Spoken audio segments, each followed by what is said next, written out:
No, I don't get to walk in front anymore. No. 'Cause Oh, they're in the way. now I can see in the back. Oh, that's right. Okay. Oh, give me a second. Okay.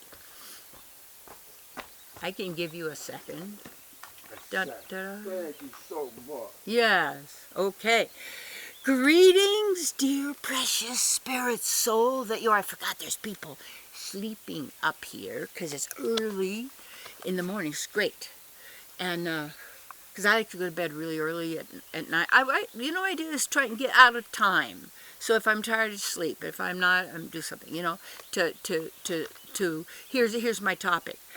The mind runs on programs. Okay, the mind runs on programs, and it's that there's a program that says, well, you have to sleep at this time and go to work at this time.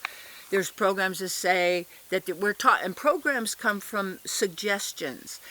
And these suggestions are made to us. And there's also commands that are made to us and declarations that are made to us. And there's threats that are made to us and promises that are made to us. And then we could be tested on these, and whether you get a grade, and you want to get a good grade, so that means you're better at it because you're going to make more money when you get older because you have the better grades. And so we're going to acknowledge that because it means you've memorized what we've told you is truth and absolute, that you must believe, and therefore you're less than, because these are then more powerful than you are. And I want to go back to, you know, in the New Testament, you get John 1:1.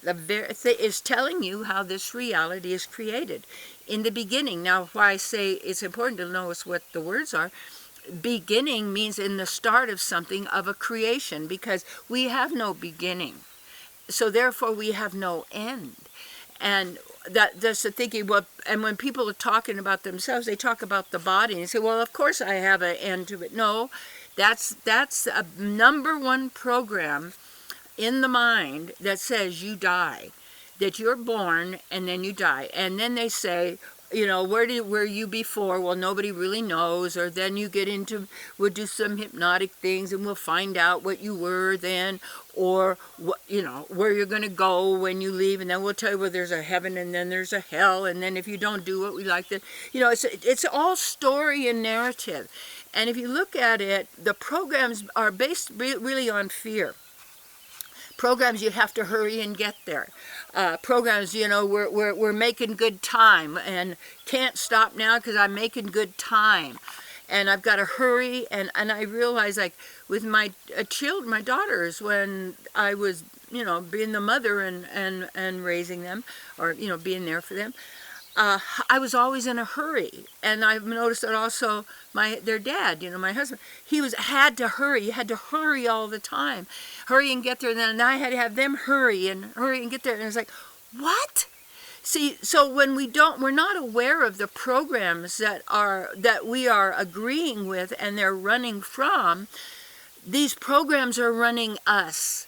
And we're running, and we're striving for, and we have ambition for, and we determine whether we're peaceful or nervous or happy or miserable or old or young. And we see, yeah, the bodies, that nature, we can see how it's temporary and it goes through changes. In the beginning is first, and it says in John 1:1, in the beginning was the Word.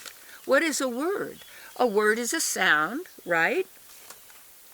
A thought is a word, and a word is a sound that we hear. It is and sounds have vibrations, they vibrate. Vibration, because I tune my piano 432, vibration is very, very important. And when the music was changed to 440 around 1939, they did a lot of stuff in that time, it made it harsh.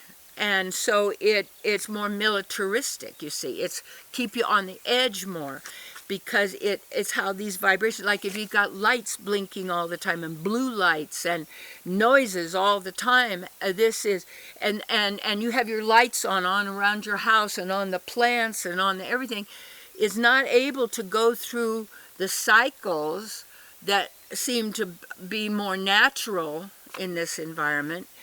And so then people get whacked, completely whacked.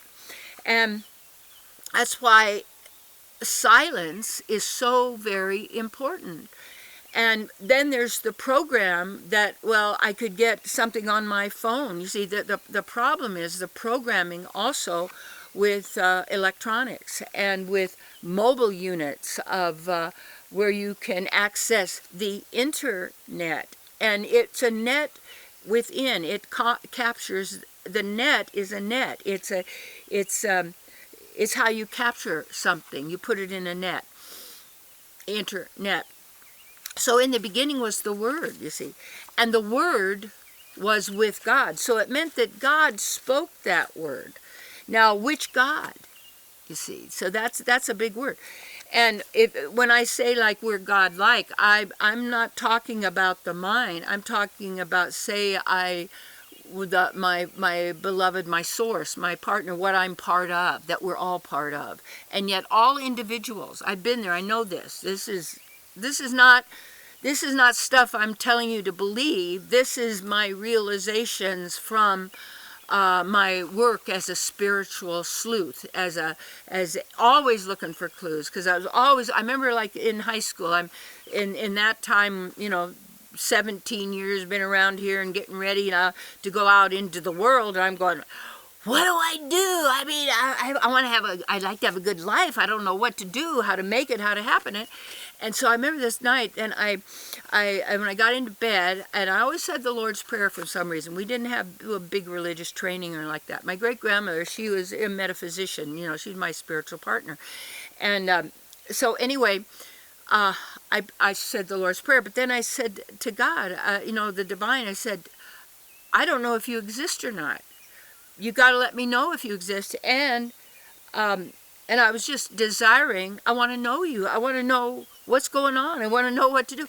So very soon after that, see, hindsight's always 20/20, then I got with a metaphysician teacher with my great-grandmother, and I spent the summer with my great-grandmother. And after that, then I went into college at Orange Coast College in Orange County, California.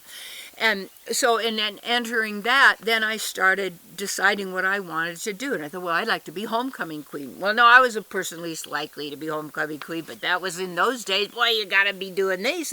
So I circled it, and I went into the dean's office. I said, well, I'm really shy, too. Really shy. Because I wanted to be like, see, you get shy and all these kind of things. What will people think of me? I want them to think I'm okay. And, all these are programs. We've got these programs running. And so I said to the dean of students, I said, how do I become homecoming queen? Because, he said, well, you have to get nominated. And I thought to myself, well, nobody'd nominate me. So I said, could I nominate myself? He said, well, there's no law against it. So I did. And I got my girlfriends to help, and I won by, they say, more points than anybody ever, or votes anybody ever had gotten, because I like people. I had a good time. But anyway, and then it went on. I was just field testing this stuff. And to think that I had some control over my life or what happened, and it wouldn't be like all these people I was seeing and all the troubles they were having and all the stuff they were going through. And especially like in the family, how they all kind of hated each other and judging each other, but you're all hanging out together and talking about each other behind each other's backs, saying what's wrong with them. And these are all programs. Where are you getting all this information? What are you believing? Who told you this? Where's it coming from? What was their intention? What was all that? What was to get you? Because you are a creator being. In the beginning was the Word, and the Word was with God. So you being God-like of the divine, when you speak the Word, you see, then the Word was God. That's what it says. That meant the Word then, when God spoke it, when we spoke it, or the divine, whoever was the creator God, or whoever the false God, whoever it was, whatever did, spoke that sound. And that sounds have vibrations, and vibrations are energy, and energy is light. Energy glows, and this is a light manifestation. Sound, light, you see, all of that. And And in the beginning was the Word, and the Word was with God, and the Word was God. That means then the Word became superior to the creator of the Word. See, it then took command because we gave it, and you take it back.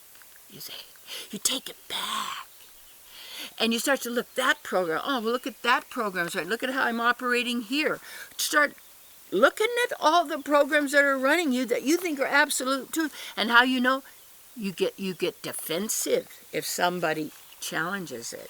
You react if someone doesn't behave like you believe they need to in order for you to feel good, you see, and to do this. So you start looking at what are all these, what programs are running me.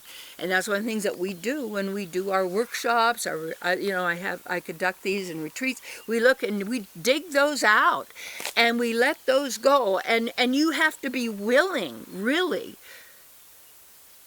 to be all you can be, beyond programs, you see, beyond words, beyond light, you see, to who you are,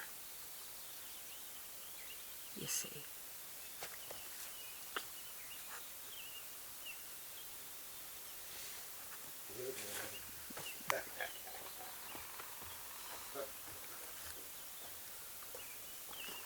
Cha-cha.